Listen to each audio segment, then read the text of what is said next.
មានស្រីទៀតចាំកិច្ចសរបត់ប្តីមានស្រី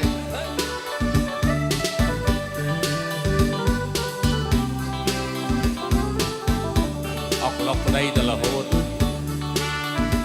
អាប្តីខ្លួនឯងទៅធ្វើការរោរឿងដល់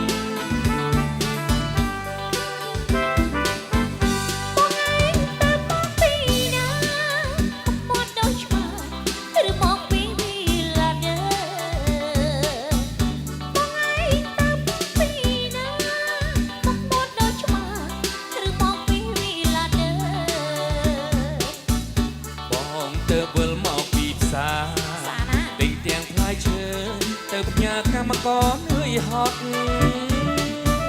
ចេះឆ្លើយបែបនេះទៅរួចបាទចឹងមែនមកលួចទៅមានស្រីស្ងាត់ដល់មកកាលចេះឆ្លើយបែបនេះទៅរួច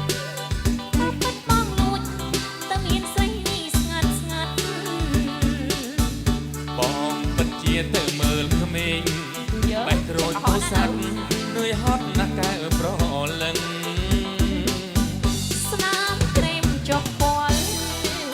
ទុំជីមិនសល់ថាបងលុកស្មីស្មីនឹងខ្លាត់ទឹកអប់ឡែកស្មានខ្ញុំមិនដឹងខុសទេប្រលឹងក្លិននឹងក្លិនឃ្លៀកទេអូនខ្ញុំដែរឆ្នាំមុនលោកក្រោយតនហើយចេះស្មានប្រទេសបដាបបាយតែជាមានស្រីស្មានតែក្លិនកឆា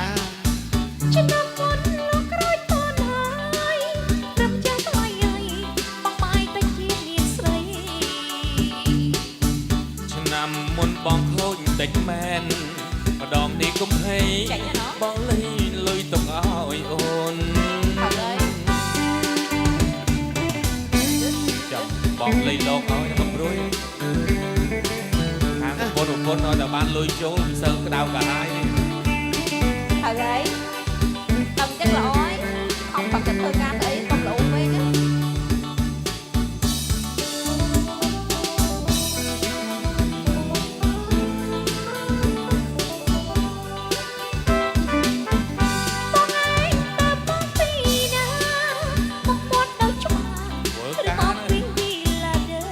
ចេះតែនិយាយមក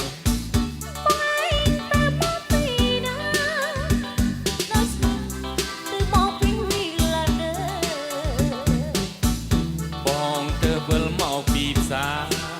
ទិញទាំងផ្លែឈើទៅផ្ញើកម្មករនឿយហត់ចេះឆ្លើយបែបនេះទៅរួចតាមបាត់បងលួចទៅមានស្រីស្ងាត់កុំឲ្យតែមានពុនចង់ចេះឆ្លើយបែបនេះទៅរួចស្រីមានអីកុំឲ្យតែមានពុនចង់ទៅមានស្រីប្រុសប្តីមានស្រីជាធម្មតាទេបងពិតជាទៅមើលក្មេងបែកក្រូចពោធិ៍សាត់នឿយហត់ណាស់កែប្រលឹងស្នាមត្រេមជាប់វល់ទុំជីមិនសល់ថាបងលងស្មីស្មីនឹងខ្លាត់ទឹកអប់ឡែកស្មានខ្ញុំមិនដឹងខុសទេប្រលឹងក្លិននឹងក្លិនញើសទេអូនបែកញើសណាឆ្នាំមុនលោកក្រោយតនហើយព្រះម្ចាស់ថ្លៃហើយបងបាយតែជាមានស្រីឆ្នាំមុនលោកក្រោយតនហើយព្រះម្ចាស់ថ្លៃហើយបងបាយតែជាមានស្រីឆ្នាំមុនបងខូចម្ដងមែនម្ដងនេះកុំភ័យបងលៃ